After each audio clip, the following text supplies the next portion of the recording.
Tahun 2021 lalu, nama Agus Andrianto berada di tempat pertama sebagai calon terkuat Kapolri untuk menggantikan Jenderal Idam Aziz. Namun di luar dugaan, Kepala Badan Reserse dan Kriminal saat itu, Listio Sigit Prabowo yang justru terpilih. Hingga beberapa saat lalu, saat ia menjadi salah satu tokoh penting terkait terbongkarnya perbuatan keji yang dilakukan oleh Ferdy Sambo, nama Jenderal Agus makin dielukan sebagai calon Kapolri terkuat. Namun sosok dan reputasinya mendadak goyah. Setelah beberapa waktu lalu, ia dilaporkan ke Komisi Pemberantasan Korupsi atas tudingan menerima suap dari beroperasinya tambang ilegal di Kalimantan. Lalu bagaimana peluangnya pada suksesi mendatang sebagai kandidat Polri? Apakah ia masih punya potensi?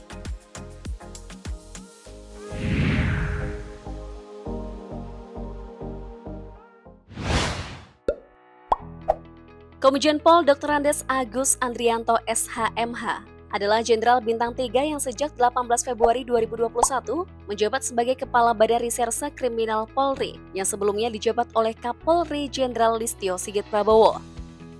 Agus merupakan pria yang berasal dari sentral penghasil kayu jati, yakni Blora, Jawa Tengah. Ia lahir pada 16 Februari 1967.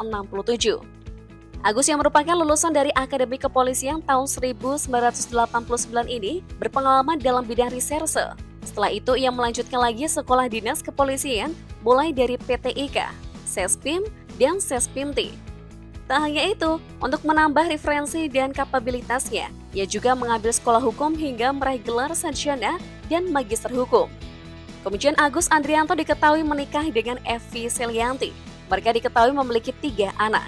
Salah satu anaknya yang bernama Andre Alzar mengikuti jejak ayahnya menjadi perwira polisi. Ia terbilang baru selesai pendidikan dan berpangkat Ibtu. Andre saat ini disebut bertugas di Polres Metro Jakarta Selatan.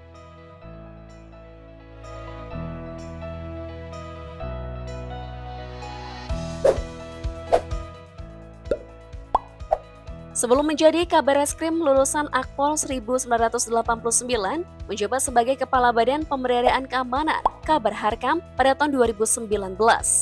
Pada tahun inilah dia naik pangkat menjadi Jenderal Bintang 3.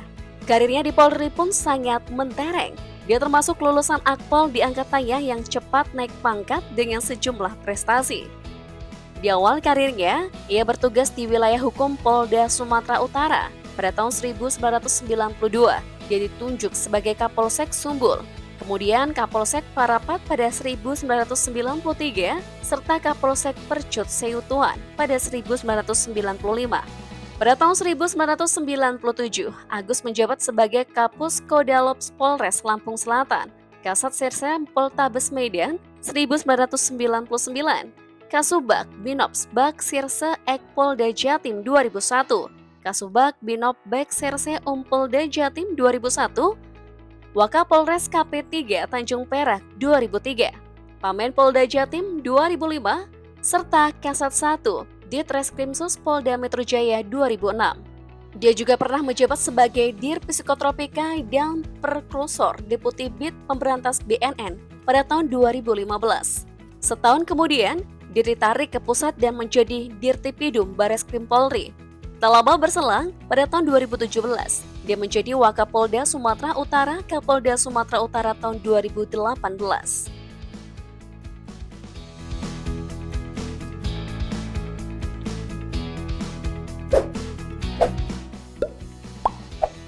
Polisi yang pernah menjabat Wakpoldelsu dan Kapoldelsu ini menjadi trending topik pasca Ferdy Sambo ditetapkan menjadi tersangka.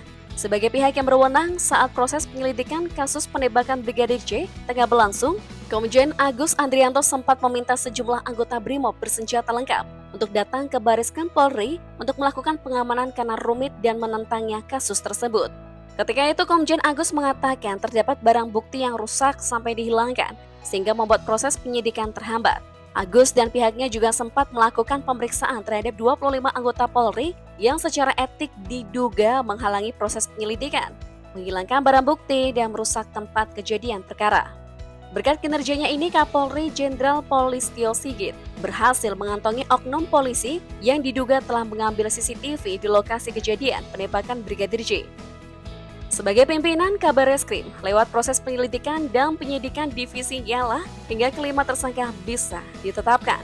Tak sampai di situ, Jenderal Agus Andrianto juga sosok yang kali pertama menjelaskan kepada media peran para tersangka yang kini menjadi terdakwa. Saat itu menurut Agus, berdasarkan hasil pemeriksaan para tersangka, menurut perannya masing-masing, penyidik menerapkan pasal 340 subsider, pasal 338 jungto, pasal 55, 56 KUHP. Sebelum kasus Ferdy Sambo CS bergulir, nama Agus juga sempat mencuat pada pemberitaan media ketika menjabat sebagai Direktur Tindak Pidana Umum Barreskrim Polri pada tahun 2016. Kala itu yang menangani kasus penistaan agama yang melibatkan mantan Gubernur DKI Jakarta Basuki Cahayapurnama alias Ahok.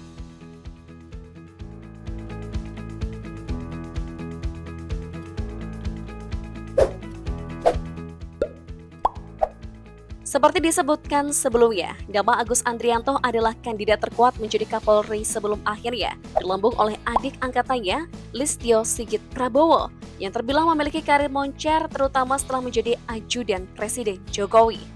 Namun pada suksesi mendatang, peluang Agus Andrianto menjadi nomor 1 di Mabes Polri tetap terbuka lebar.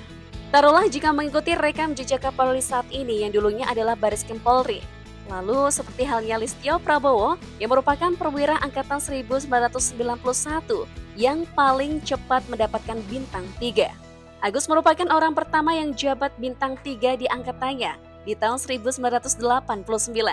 Peluang lain yang dimiliki Agus Andrianto adalah usianya yang terbilang paling muda, yakni 55 tahun, dibanding calon Kapolri lainnya yang rata-rata berusia 57 tahun.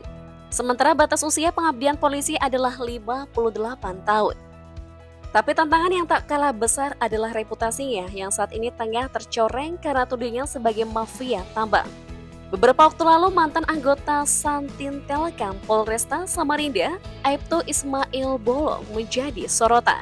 Hal ini setelah pengakuannya terkait keterlibatannya dalam sebuah kegiatan tambang ilegal di Kalimantan Timur. Namun tambang itu bisa tetap beroperasi setelah menyetorkan sejumlah uang kepada jenderal di Jakarta yang belakangan mengarah pada Komjen Agus Andrianto. Sementara itu, Agus Andrianto telah membantah menerima suap seperti yang dituduhkan.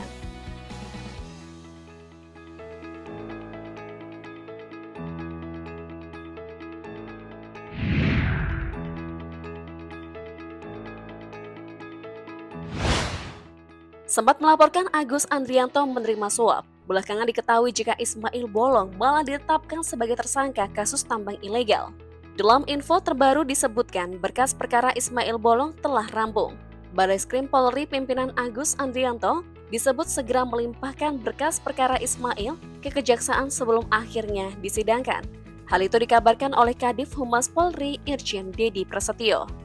Apakah ini berarti tudingan yang dilakukan oleh mantan polisi Ismail Bolong kepada Jenderal Agus Andrianto hanyalah fitnah semata? Atau dalam pengembangan penyidikan akan mengarah pada sosok tertentu? Menurut kalian, gimana nih? Apakah Jenderal Agus tetap punya peluang menjadi Kapolri di tengah tudingan suap tambang ilegal?